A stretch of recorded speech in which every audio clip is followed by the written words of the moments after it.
أعوذ بالله من الشيطان الرجيم.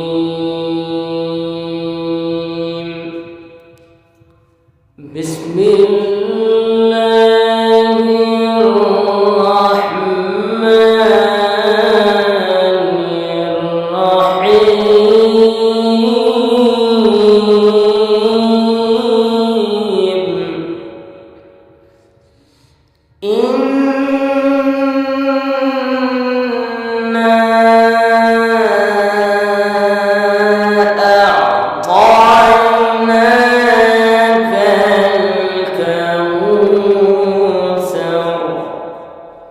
فصل لربك وانحر إن شانئك هو الأبتر. صدق الله العظيم. আজ আমি একটি গুরুত্বপূর্ণ বিষয় নিয়ে আলোচনা করতে চাচ্ছি, সেটা হলো কোরবানি। কুরবানি নিয়ে নতুন একটা বিতর্ক আমরা বিভিন্ন শায়েখদের মাধ্যমে শুনতে পাচ্ছি। বিশেষ করে বাংলাদেশের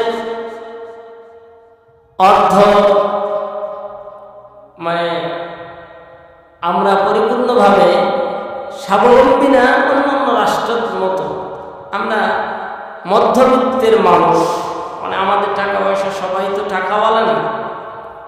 তো সেই লক্ষ্যে পবিত্র যে কোরবানিটা আসতেছে, কোরবানি নিয়ে ইদানিং যে নতুন একটা দ্বিধাদ্বন্দ্বকর মাসআলা বা ফতোয়া শুনতে পাচ্ছি, সেটা হলো নাকি 7 ভাগে কোরবানি দেওয়া যাবে না। অনেকে বলেছেন 7 ভাগে কোরবানি দেওয়া জায়েজ নেই, হারাম। তারা বলেন যে দুনিয়াতে এমন কোনো হাদিসই নেই 7 ভাগে কোরবানি দিবে। অথচ রাসূল সাল্লাল্লাহু আলাইহি ওয়াসাল্লাম ডাইরেক্ট হাদিসে এসেছে, হযরত জাবের ইবনে আব্দুল্লাহ আনসারী রাদিয়াল্লাহু তাআলা আনহু তিনি বলেন যে আমি হুদায়বিয়ার সন্ধির বছরে রাসূল সাল্লাল্লাহু আলাইহি ওয়াসাল্লামের সাথে ছিলেন। তিনি কুরবানি করার জন্য 7 ভাগে দেওয়ার বিষয়টা আমাদেরকে উৎসাহ দিলেন। তো আমরা 7 ভাগে এরকম ভাবে উট কুরবানি করলাম। তো এই যে মানুষের দিকে একটা ঝামেলাকর মাসআলা দিয়েছেন, তারা বলেছেন যে না, এই হাদিসটা হলো সফররত অবস্থায়, মুকিম অবস্থায় নয়। তো সুনানে আবু দাউদ শরীফের বর্ণনায় এসেছে যে রাসূল সাল্লাল্লাহু আলাইহি ওয়াসাল্লাম সেখানে গরুর কথা বলেছেন। সরাসরি 7 ভাগে একটা গরু 7 ভাগে কুরবানি দেওয়া যাবে। আমার ভাইরা, বাংলাদেশের একজন শেখ আব্দুর রাজ্জাক বিন ইউসুফ তিনি বললেন যে না, 7 ভাগে কুরবানি দেওয়া এটা জায়েজ নাই বা এই মর্মে কোনো হাদিসও নাই। অথচ মুসলিম শরীফের, সহিহ মুসলিম শরীফের 3172 নম্বর হাদিসে রাসূল সাল্লাল্লাহু আলাইহি ওয়াসাল্লাম 7 ভাগে কুরবানি দেওয়া বা একাধিক অংশে, একাধিক ভাগে, 7-এর উপরে তো আর হচ্ছে না, গরু, মহিষ, উট এগুলো আমরা 7 ভাগে কুরবানি করতে পারবো, এমন রাসূল সাল্লাল্লাহু আলাইহি ওয়াসাল্লামের হাদিসও আছে। তো বাংলাদেশে 7 ভাগে কুরবানি দেওয়ার জন্য আমরা যে গরু ক্রয় করি, গরুগুলাকে 7 ভাগে সামর্থ্যের উপরে আনি। তো কুরবানি তো একনিষ্ঠ আল্লাহ তাআলাকে খুশি করার জন্য। আমার ভাইয়েরা, কুরবানি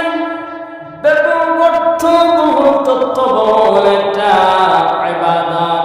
এই কুরবানিটা এমন গুরুত্বপূর্ণ ইবাদত, কারণ এই কুরবানি তোমাকে প্রিয় বস্তু, তোমার জান ও মাল, আল্লাহ রাব্বুল আলামিন দুনিয়ার ইতিহাসে একজনকে পরীক্ষা দিয়ে, কুরবানি তো যুগে যুগে সব নবীদের জামানায় ছিল।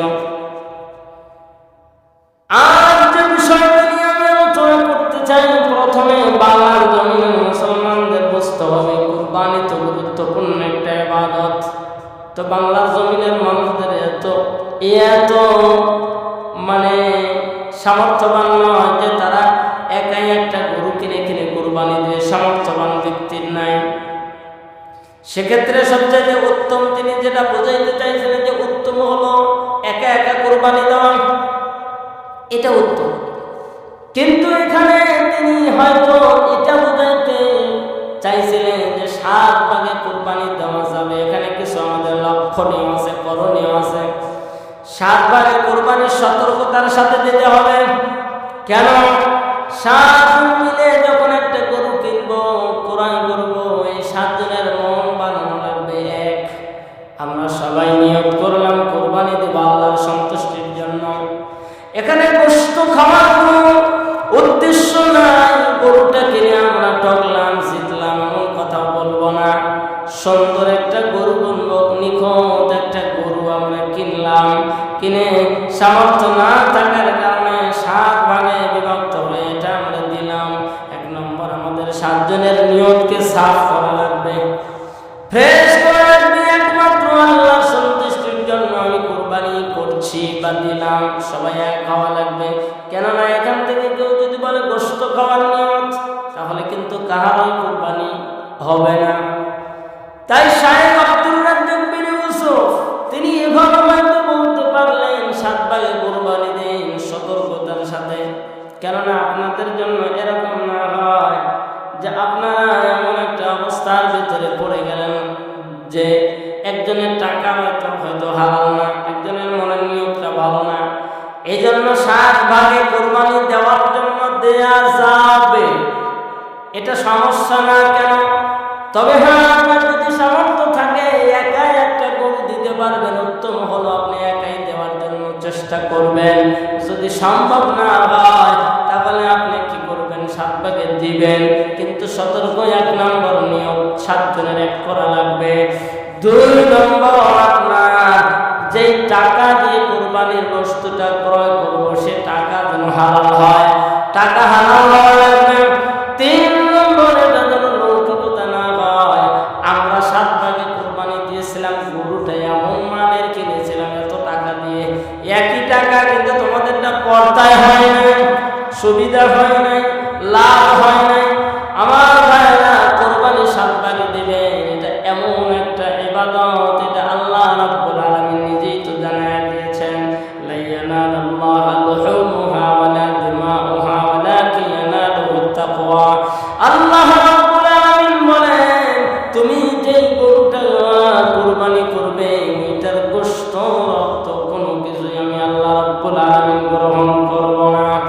আমি আল্লাহ রাব্বুল আলামিন তোমার কোনো কিছুই নিব না, তোমার কাছ থেকে শুধু দেখবো হলো তোমার তাকওয়া। আমার ভাইরা, তাই জন্য একটা বিষয় হলো আমি আপনাদেরকে অনুরোধ করে বলে যাই, আপনারা অবশ্যই চেষ্টা করবেন আপনাদের কুরবানি যেন আল্লাহর জন্য হয়। কুরবানি আমরা যখন দিব এটা যেন এমন একটা লেভেল হয় যে এটা সন্তুষ্টি একমাত্র আল্লাহর জন্য, আল্লাহ ছাড়া অন্য কোনো কারণে হবে না, আল্লাহর সন্তুষ্টির জন্য। এই জন্য 7 ভাগে কুরবানি দেওয়া যাবে, কিন্তু 7 ভাগে কুরবানি যখনই দিব আমরা তখনই মন দিল এক করে টাকাগুলো যেন হালাল হয়, লৌকিকতা যেন না হয়, একমাত্র আল্লাহর সন্তুষ্টির জন্য আমরা এটা দিব। যদি বলে দলিল কই, বলে দলিল হলো সহিহ মুসলিম শরীফের 3172 নম্বর হাদিস। ওরা যদি বলে এটা সফররত, বলে না, এটা কিসের সফররত? হ্যাঁ, সফররত ওরা ধরে সুনানে আবু দাউদ শরীফে রাসূল সাল্লাল্লাহু আলাইহি সাল্লাম এটা বলেছেন, 7 ভাগে তোমার গরু কুরবানি দিতে পারো। তো আমার ভাইরা, এই মাসআলা বা এই ভাগাভাগি নিয়ে এত দ্বন্দ্ব বিদ্বন্দ্ব করার দরকার নেই। সামর্থ্য অনুযায়ী আমরা চেষ্টা করব। অনেকের আবার আমরা এটা দেখতে পারি যে সামর্থ্য আছে, সে একাই দিতে পারবে, তা না দিয়ে সে ভাগে যাচ্ছে। এক্ষেত্রে আমরা বিবেচনা করবো যে হয়তো প্রত্যেকটি ইবাদত আল্লাহ তাআলার জন্য, আর কুরবানি এই উৎসর্গ, এই ত্যাগ তিতিক্ষা, এটা রব্বুল আলামিনের জন্য। এই জন্য আমরা অবশ্যই আল্লাহর রাস্তায় আল্লাহর সন্তুষ্টির জন্য কুরবানি দিব। 7 ভাগে গরু, মহিষ, উট কুরবানি দিয়া যাবে। শায়েখ আব্দুর রাজ্জাক বিন ইউসুফ তিনি যা বলেছেন, মুজাফফর বিন মহসিন যা বলেছেন, আহলে হাদিস ভাইরা যে কথাটি বলেছেন, আমার ভাইরা এরকম ভাবে না করে আমরা আরো গুরুত্বপূর্ণ বিষয়গুলো আছে, হয়তো আমরা এই বিষয়গুলো ফুটিয়ে তুলে বলতে হবে যে 7 ভাগে তো দিবেনই, উত্তম হলো একা একা দেওয়া। 7 ভাগের আপনার টাকা কার কেমন, নিয়ত কার কেমন, এই জন্য সতর্কতা সাত ভাগে কোরবানি দেবো ইনশাআল্লাহ, কিন্তু দেওয়ার সময় আমাদের এই তিনটা জিনিস অবশ্যই খেয়াল করতে হবে।